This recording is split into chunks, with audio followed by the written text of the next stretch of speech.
자, 반갑습니다. 배종찬 교수의 맛있는 돈 이야기의 배종찬입니다. 자, 여러분 반갑습니다.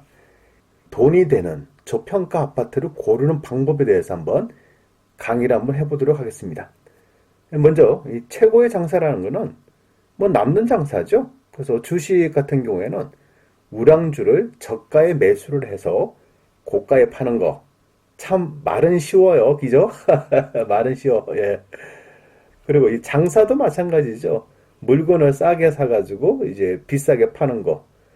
부동산 또한 마찬가지라고 생각합니다. 즉, 싸게 사는 거, 그리고 저평가된 것을 사는 거. 그게 아주 중요한 거죠. 따라서 부동산의 시작은 역시 뭐니 뭐니 해도 이 저평가된 부동산을 싸게 사는 거. 이게 가장 중요하다라고 생각할 수가 있겠죠. 자, 그러면 우리가 싼 것과 저평가된 거의 그 차이점이 무엇일까요?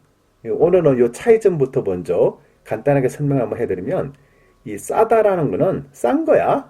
싸다. 뭐 싼 거지. 그죠? 즉, 물건의 가격이 보통보다 낮다는 거예요. 또 이 저평가됐다는 거는 물건의 가격이 실질적 가치보다 낮게 평가됐다는 겁니다. 그래서 또 부동산을 놓고 보면 싸다는 거는 같은 단지 내에 있는 아파트 중에 똑같은 30평인데 3억에 거래되는데, 일반적으로 똑같은 30평의 중간층 수고 어느 정도 인테리어가 되는 집이 그냥 2억 8천에 나왔다. 그럼 2천만 원 가격이 싸다라고 표현할 수 있겠죠. 그리고 또 이제 다른 아파트 단지와 또 비교를 하면, 다른 아파트 단지는 세대수가 1000세대인데 이 아파트 단지 내 세대수는 이제 100세대밖에 안 된다는 겁니다. 그러면 세대수 차이가 나겠죠. 그러면 자연스럽게 세대수가 적은 이 아파트는 세대수가 많은 아파트에 비해서 가격이 싸다라고 이렇게 표현할 수가 있겠죠. 또 부동산에 대해서 저평가라는 건데요. 이거는 인근 지역 아파트에 비해서 저평가되었다는 거죠. 또 개발 이후에 이 아파트 가격을 놓고 본다면 현재의 이 가격은 저평가되었다라고 이렇게 이제 말을 할 수 있겠죠. 즉, 부동산에서 싸다는 것은 어떻게 보면 싼 이유가 있다는 거죠. 그리고 부동산에서 저평가라는 것은 오를 가능성이 있다. 이렇게 간단하게 요약을 해드리고 압축을 해드릴 수 있을 것 같아요. 그 대표적으로 우리가 싼 부동산에 대해서 한번 비교를 한번 해드릴게요. 일단은 서울에 있는 아파트 비싸죠? 뭐 이렇게 서울에 있는 아파트야 라고 하면 다 대부분이 비싸다라고 생각을 합니다. 근데 그 비싼 이유가 왜 비싸다라고 표현하냐면, 다른 지방에 있는 아파트에 비해서 비싸다는 거예요. 즉, 서울 강남에 있는 뭐 20평짜리 아파트를 팔고 지방 광역시급의 아파트 30평대를 뭐 세채 네채 뭐 구입도 가능하지 않습니까?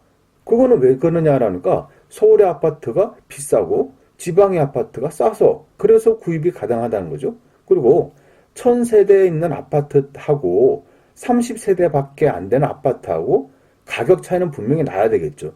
따라서 30세대밖에 안 되는 그런 작은 아파트다라고 하면 이 아파트는 가격이 쌀 수밖에 없겠죠. 또 같은 단지 내에 있고 또 같은 동이에요.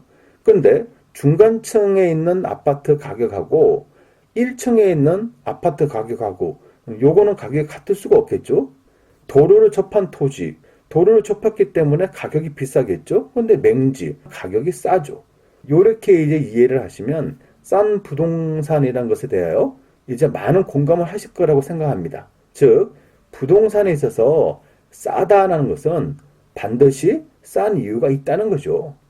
이에 반해서 이 저평가된 부동산이라는 것은 이 현재 가격 분석하고 미래 가격 분석을 나누어 볼 수가 있을 것 같아요. 그래서 첫 번째로 보면 현재 가격 분석이라는 것은 이제 미시적 관점에서 보는 거예요. 꼼꼼하게 그 현장 위주로 해가지고 교통이 어떠한지, 학군이 어떠한지, 환경이 어떠한지, 좋은 직장이 그 주변에 있는지 없는지 등을 이제 꼼꼼하게 살펴보는 거죠.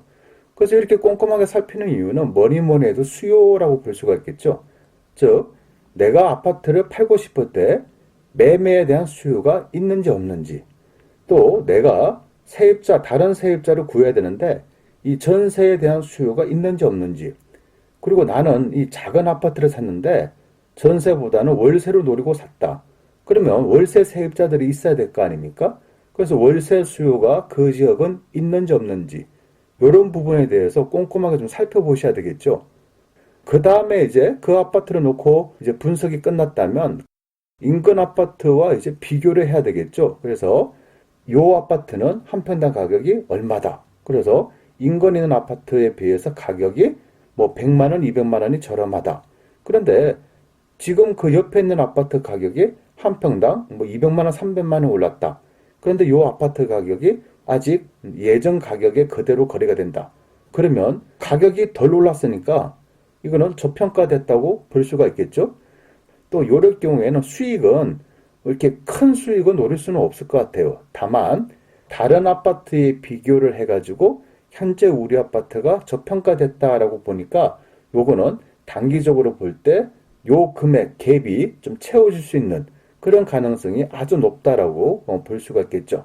그리고 두 번째로 보면 미래 가격 분석이라는 건데요. 요거는 이제 거시적 관점이죠. 좀 크게 봐야 되겠죠. 그래서 내가 관심 있는 저 아파트가 개발 이슈가 있다는 거예요. 인근 지역에 신도시가 들어오고 또 전철, 지하철이 들어오고 도로가 넓혀진다. 아니면 또 대기업이 그쪽으로 이전을 한다더라. 그러면 인기가 좋아진다는 거겠죠. 그래서 인기가 좋아진다는 얘기는 미래 가격이 오를 가능성이 높다라고 볼 수가 있겠죠. 따라서 미래에 요 지역이 개발 이후의 가격, 요 가격, 즉 개발 이후의 가격을 생각을 한다는 얘기예요. 그래서 개발하게 되면 요 지역이 얼마나 오를까? 그렇게 많이 오를 건데 현재 가격은 아직 미래 가치가 반영되지 않은 가격이라는 거죠. 따라서 이런 분석을 우리는 미래 가격 분석이라고 이렇게 저는 이렇게 말을 하고 싶어요. 그래서 미래 가격 분석이라는 거는 수익은 크지만 단점이 뭐냐고 하면 이 기다리는 시간이 많이 걸린다는 거예요. 즉 개발 이슈에 의해서 신도시가 완공돼야 될 거 아닙니까? 또 전철이 개통돼야 될 거 아니에요. 즉 완공될 때까지 시간이 장기적으로 오래 걸린다는 이런 단점이 있겠죠. 그래서 저평가된 부동산은 이렇게 크게 두 가지로 제가 설명해 드릴 수 있을 것 같고요. 실전 사례를 놓고 본다면 A 지역은 평당 가격이 1,100만 원이고요. 15평 아파트가 1억 6,500만 원에 거래가 된다는 거죠. 그런데 B 지역은요. 평당 가격이 1,000만 원에 거래가 되고 15평 아파트가 1억 5천만 원에 거래가 된다는 얘기입니다. 즉 A 지역과 B 지역의 가격 차이는 한 평당 얼마가 나는 겁니까? 100만 원이나 차이가 난다는 거예요. 이 와중에 A 지역 이 아파트가 한 평당 1,100만 원에서 갑자기 1,400만 원대로 이렇게 상승을 한 겁니다. 즉 한 평당 가격이 300만 원이 갑자기 올랐다는 얘기죠. 그러면 15평 아파트니까 1억 6,500만 원에서 갑자기 2억 1,000만 원으로 이렇게 많이 올랐다는 거예요. 그런데 인근 지역에 있는 B 지역의 아파트 평당 가격은 아직도 한 평당 1,000만 원에 이렇게 거래가 돼가지고 15평 아파트가 1억 5천만 원에 거래가 된다는 얘기입니다. 그러면 여러분 한번 단순하게 한번 생각 한번 해보세요. A 지역에 있는 아파트가 갑자기 평당 300만 원 올랐어.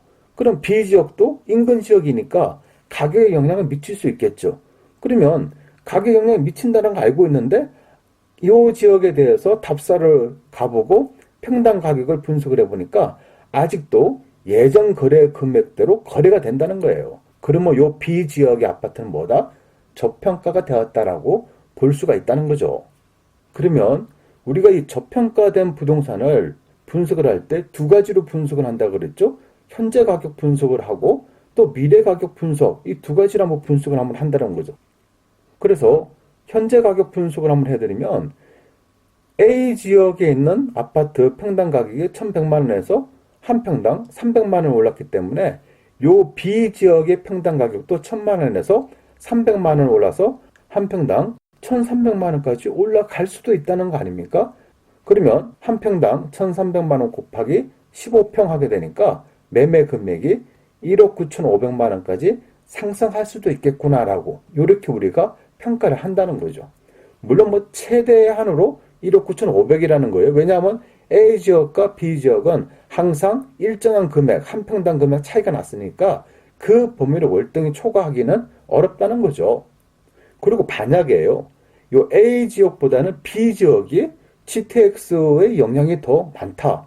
그리고 A 지역에 비해서 B 지역 앞에 바로 새로운 전철역이 생긴다. 또 B 지역 앞에 도로가 크게 더 뚫린다. 라고 한다면 이 미래 가격 분석에서 A 지역하고 B 지역이 오히려 역전이 되겠죠.